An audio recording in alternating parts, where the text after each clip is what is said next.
Hello and welcome. Today is a very important subject because today's movie is wrapping up Phase 3 of our Marvel Cinematic Universe. And we have a lot to discuss today.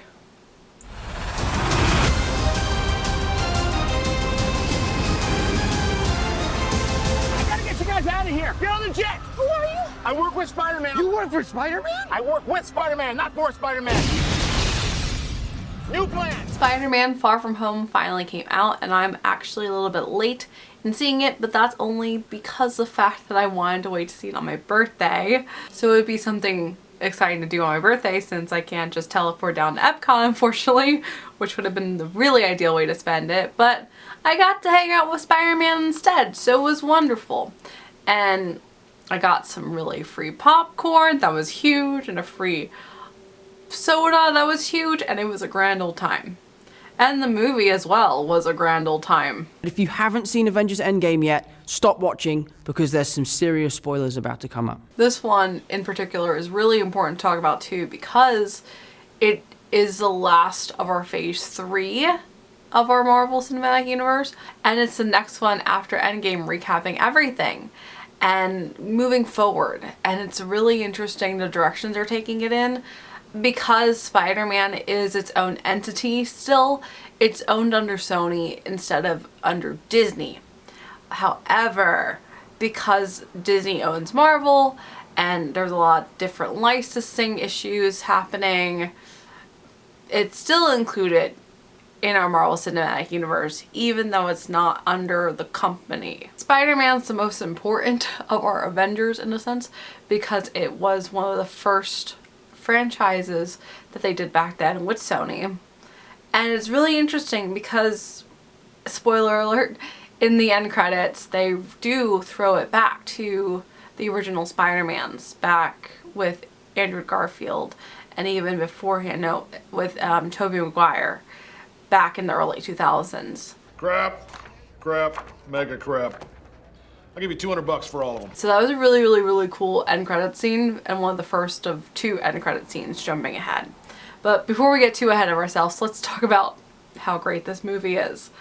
The nice thing with Spider-Man is it has a very different feel to it, but it still has a lot of serious moments at the same time while keeping its own identity. It's very different compared to the other Marvel Cinematic Universe films, especially with Endgame, how serious that was, and even Iron Man and anything with that. Spider-Man's a little bit more unique, a little bit more young, a little bit more naive, and it works because that's him. He's a 16-year-old boy, your friendly neighborhood Spider-Man. Bitch, please, you've been to space. And this time, he's heading over to Europe for a school trip. Spider-Man deals with science. And that is the huge issue. They're on a science class trip. They were talking about science. Tony Stark was a very amazing scientist in a sense, even though he was an engineer, it's still a form of science. And Peter is trying to follow in his footsteps without knowing what to do after he's passed away. And the villain of this movie also deals a lot with science. So it's something small, but it really works, and I've noticed that with a lot of these films that they have this theme and they magnify it, and it's amazing. And of course, when it comes to our cast, everyone's back with their new additions. So Tom Holland, who's I love so much, he's amazing, he's adorable.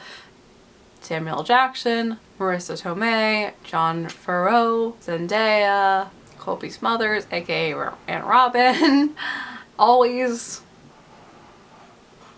And then Jake Gyllenhaal is our amazing villain.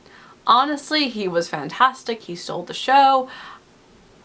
I'm really excited to see what happens with him in the future if he comes back, because he is my favorite villain besides Loki, who I really don't count as a villain anymore.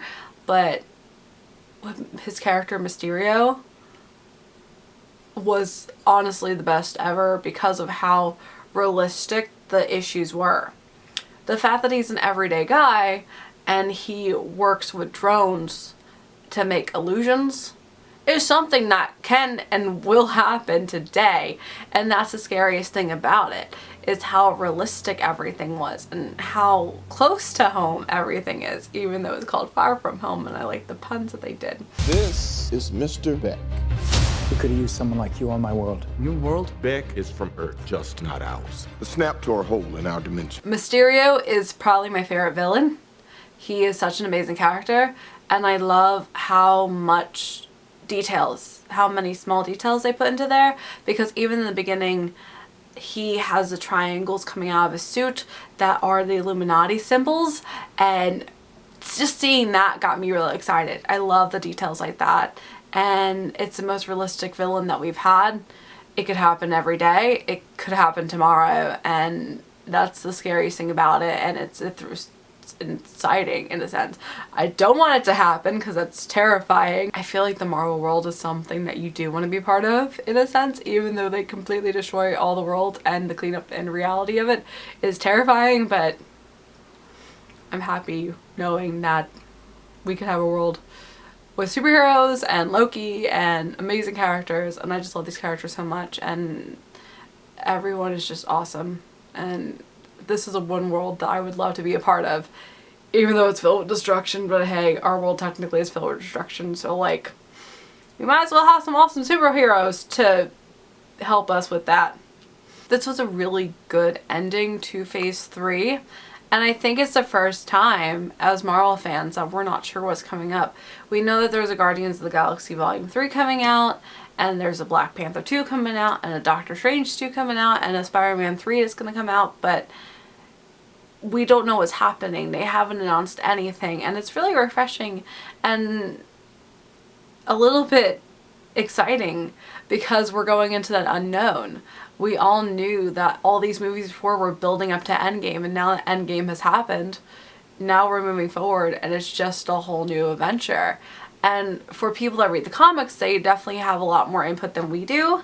I'm just a Marvel movie fangirl, but I still am so proud to be part of this community. I'm very excited to see what's coming up, and with everything that happened within this film, I'm so excited for the next Spider-Man, even though it'll be a couple of years down the road. The visual effects blew me away, and I really would love to see this win an Oscar, even though superhero movies really don't get nominated or win Oscars, but the effects alone were catching me on the edge of my seat.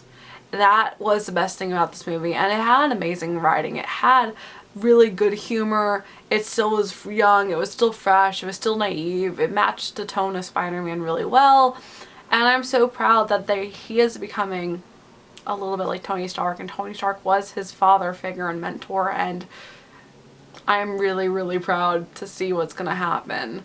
And I feel like that proud mother, even though I have no relatedness to these characters whatsoever, but you're watching these characters grow up on screen in a sense, and even though in reality Tom Holland is only a couple years younger than I am, the fact that he's playing a 16-year-old and becoming Tony Stark in a sense is just exciting and refreshing, and I love it so much, and it just makes me giddy. So The world needs the next Iron Man.